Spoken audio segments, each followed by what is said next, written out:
এই জন্য ধীরস্থির ভাবে তারাবির সালাত যেন আমরা আদায় করি। পারা যাবে তো ইনশাআল্লাহ? 3 নাম্বার, তাহাজ্জুদের সালাত আদায় করুন। বছরের অন্য সময় উঠতে পারি না, অনেকে বলে হুজুর উঠতে পারি না, কিন্তু রমাদানে সাহারি খাওয়ার জন্য তো উঠাই লাগে। কি বলেন, সাহারি খান আপনারা? এই সুন্নত পালনের জন্য 1 নাম্বার। মাশাআল্লাহ, ঠিক আছে, পালন করবেন। আল্লাহর হাবিব বলেন তাসাহহারু ফা ইন্না ফিস সাহুরি বারাকা, তোমরা সাহারি খেও, কেননা সাহারির ভেতরে বরকত ঢুকায় দিয়েছে কে? একটা খেজুর, 1 গ্লাস পানি খেলো সারা দিন আপনাকে তরতাজা রাখে কে? তো সাহারির জন্য যেহেতু উঠতেই হয়, সাহারি খাওয়ার আগে বা পরে 2 রাকাত 4 রাকাত তাহাজ্জুদ পড়া যাবে না? রব্বুল আলামিন বলেন ওয়ামিনাল লাইলি ফাতাহাজ্জাদ বিহি নাফিলাতান লাকা আসা আইয়াবআসাকা রাব্বুকা মাকামান মাহমুদা। ও নবী, রাতের কিছু অংশ সময় তাহাজ্জুদের সালাত আপনি আদায় করবেন, কারণ এই তাহাজ্জুদ হলো আপনার জন্য নাফিলাতাল লাক, অতিরিক্ত ফরজ। আপনাকে মাকামে মাহমুদে অধিষ্ঠিত করবে কে? এজন্য যারা সম্মানিত হতে চান, সম্মানের আসনে যেতে চান, তাদের জন্য তাহাজ্জুদ অবধারিত। আমরা রমজানে সাহারির আগে তাহাজ্জুদ পড়তে চাই কি চাই না? এই নামাজটারে আল্লাহ বড্ড ভালোবাসেন। কেন জানেন? কারণ গভীর ঘুমকে স্যাক্রিফাইস করে আমরা এই নামাজ পড়ি। ঘুমের আরবি জানা আছে কারো? ঘুমরে আরবিতে কি বলে? অনেকগুলো আরবি আছে। একটা আরবি হচ্ছে নুআস, তন্দ্রা, তন্দ্রা, আমানাতান নুআস কোরআনে এসেছে। আর ঝিমুনি আসে ঘুমের আগে, এটারে বলে সিনা। এটারে কি বলে? সিনা। স্বাভাবিক ঘুমকে আরবিতে বলে নাউম। স্বাভাবিক ঘুমকে কি বলে? এই সিনা আর নাউমকে আল্লাহ এক আয়াতে এনেছেন, লা তাখুযুহু সিনাতু ওয়ালা নাউম। আল্লাহর তন্দ্রা নাই, ঘুম নাই। ঘুমের আগে যে তন্দ্রা আছে ওইটাও নাই। তাহলে নুআস, সিনা, নাউম পেলাম। আরেকটা ঘুমের আরবি হচ্ছে হুজুদ। চাঁপাইনবাবগঞ্জ আওয়াজ করে বলেন, আরেকটা ঘুমের আরবি কি? হুজুদ। এটা মাঝরাতের ঘুম, শেষ রাতের ঘুম, যেই ঘুমটা বড্ড মজা লাগে। কাঁথা টেনে টেনে, ব্ল্যাঙ্কেট টেনে টেনে আরেকটু ঘুমাইতে মন চায়, আরেকটু, আর 1 মিনিট, আর 2 মিনিট, এরকম একটা মজার ঘুম শেষ রাতে আছে না নাই? এই শেষ রাতের ঘুম, এই হুজুদের ঘুমকে স্যাক্রিফাইস করে যে সালাত পড়া হয়, ওই সালাতের আরবি নাম হচ্ছে সলাতুল হুজুদ বা সলাতুত তাহাজ্জুদ। চিল্লায় বলেন আল্লাহু আকবার। এজন্য আল্লাহ তাআলা তাহাজ্জুদের সালাতকে এত পছন্দ করেন। পড়বেন তো রমাদানে। 4 নম্বরে, মুক্ত হস্তে দান করুন। মুক্ত হস্তে দান করুন।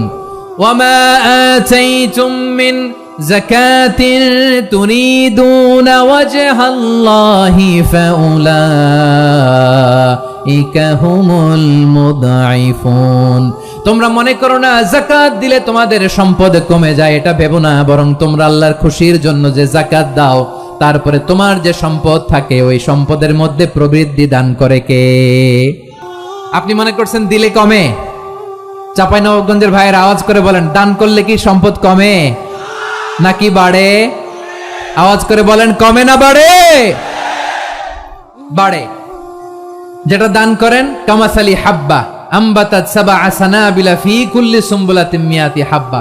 1 টাকা দান করলে এটা চারা বীজের মতো, রূপে দিলে 7টা শীষ, প্রতি শীষে হয় 100 শস্য দানা। আল্লাহ যারে চায় এরকম বাড়ায় দেয়, প্রবৃদ্ধি দেয়। সুবহানাল্লাহ। এজন্য মুক্ত হস্তে দান করতে রাজি আছেন? আগে আগে যাকাত ক্যালকুলেট করে রাখেন। আপনার যাকাত বর্ষ যদি পরেও হয়, দেরি করেও হয়, ধরেন যে প্রতি বছর মুহররমে দেন, আপনি আগে দিতে পারবেন। যাকাত অগ্রিম আদায় করা যায়। সুবহানাল্লাহ বলেন। বিষ্ণু ঈসা ইসলাম রমাদানে এত দান করতেন, কানা আজওয়াদান নাস, কিন্তু রমাদানে আজওয়াদুন নাস আজওয়াদু বিল খাইরি মিনার রিহিল মুরসালা। প্রবাহিত বাতাসের চেয়ে বিশ্বনবী আরো বদান্যতা বেড়ে যেত। প্রবাহিত বাতাস যেমনি সবাইরে বাতাস দেয়, আস্তিক নাস্তিক মুমিন কাফির সবাইকে শীতল করে দেয়, তেমনি নবীজির রমাদানের দান ছিল এমন, কেউ নবীর কাছে চেয়ে ফিরে গিয়েছে এর নজির নাই। জোরে বলেন সুবহানাল্লাহ। রমাদানে দান করব, ইফতার শেয়ার করব। কাউকে ইফতারি করালে সারাদিন রোজা রেখে তার যে সওয়াব, আপনি ইফতার করানোর কারণে আপনার আমলনামায় ওই সওয়াব আল্লাহ ঢুকাই দিবেন। পড়েন সুবহানাল্লাহ। সাহাবারা বললেন, নবী আমরা গরিব মানুষ, ইফতারি খাওয়ানোর পয়সা নাই। আল্লাহর হাবিব বললেন, ওয়ালাউ বিমাযকাতি লাবান, 1 ঢোক দুধ, ওয়ালাউ বিতামরা, 1টাও খেজুর, ওয়ালাউ বিশারবাতিমা, 1 ঢোক পানি খাইয়েও যদি কারো রোজা ভাঙাও, তারপরে ওই সওয়াব তোমার আমলনামায় দিবে কে? তাহলে মুক্ত হস্তে দান করুন 4 নাম্বার। 5 নাম্বার হচ্ছে কদর তালাশ করুন। রমজানের সবচেয়ে দামি সময়। বিষ্ণু বলেন, মান হুরিমা খাইরাহা ফাকাদ হুরিম। যে কদর মিস করলো সে সব মিস করলো, হি ইজ দ্য লুজার। আচ্ছা বলেন, এই বরকতের মাসে আমরা কি লুজার হতে চাই না গেইনার হতে চাই? সবাই বলেনি, বলেন এই রমাদানে আমরা লুজার হব না গেইনার হব? ইন্না আনজালনাহু ফি লাইলাতিল কদরি ওয়া মা আদরাকা মা লাইলাতুল কদর লাইলাতুল কদরি খায়রুম মিন আলফি শাহর। পড়েন আল্লাহু আকবার। লাইলাতুল কদরি খায়রুম মিন আলফি শাহর, হাজার মাসের চেয়েও সেরা।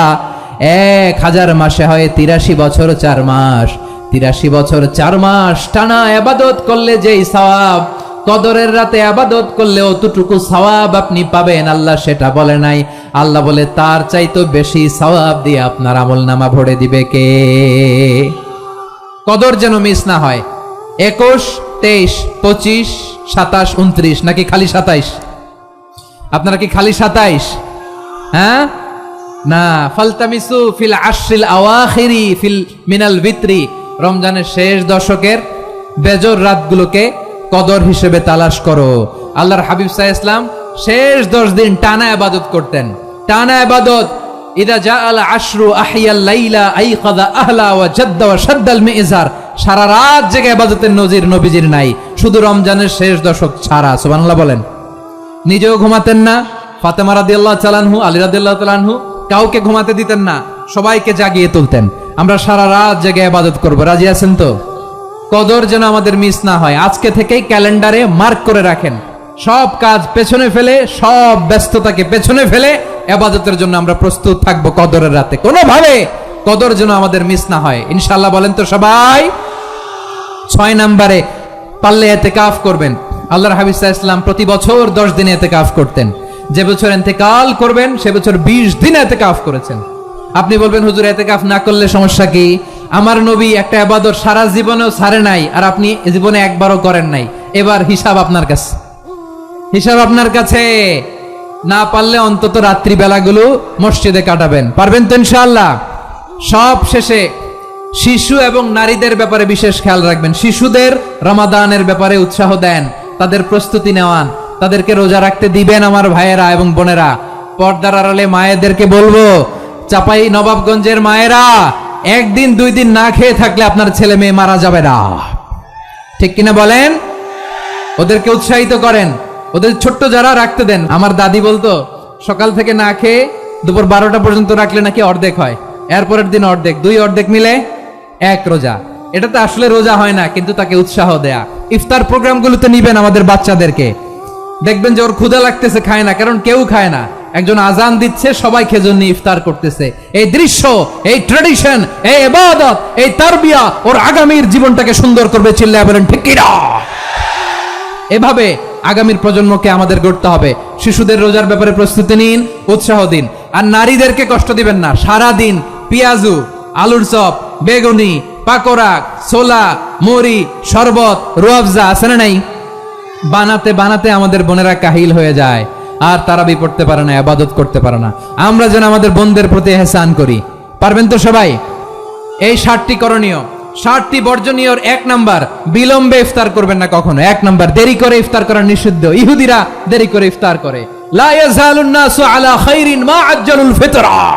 বিশ্বনবী বলেছেন, এই উম্মত যতদিন আগে আগে ইফতার করবে, এই উম্মতের কপাল থেকে কল্যাণ কেউ ছিনিয়ে নিতে পারবে না। চিল্লায় বলেন ঠিক কি না?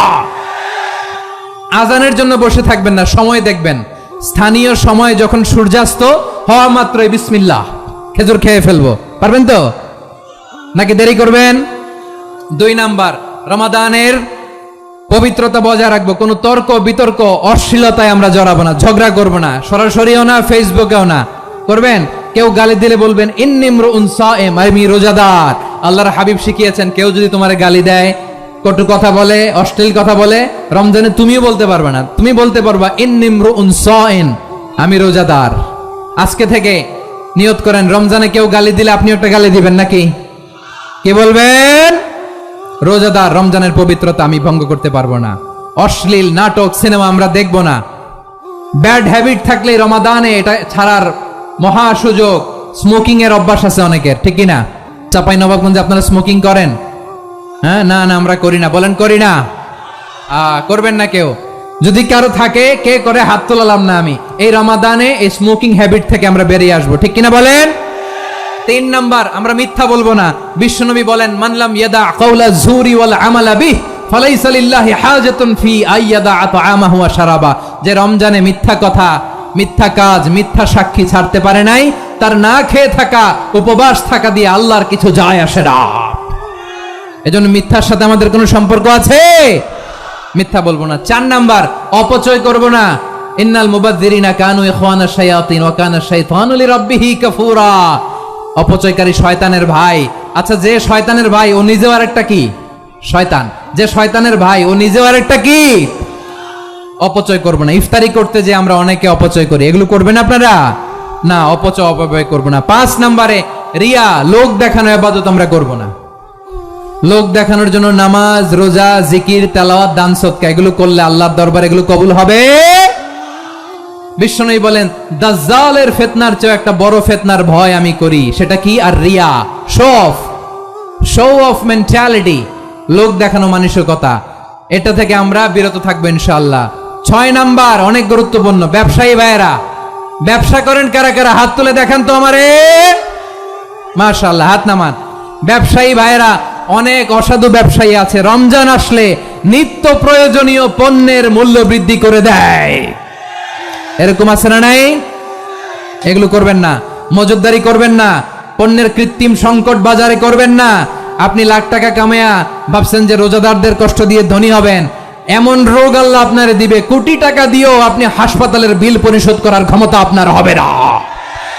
খবরদার। শেষ বয়সে দেখবেন কি কষ্ট আপনার হয়। আপনি রোজাদারদের কষ্ট দিচ্ছেন, আল্লাহ আপনার সুখে রাখবে?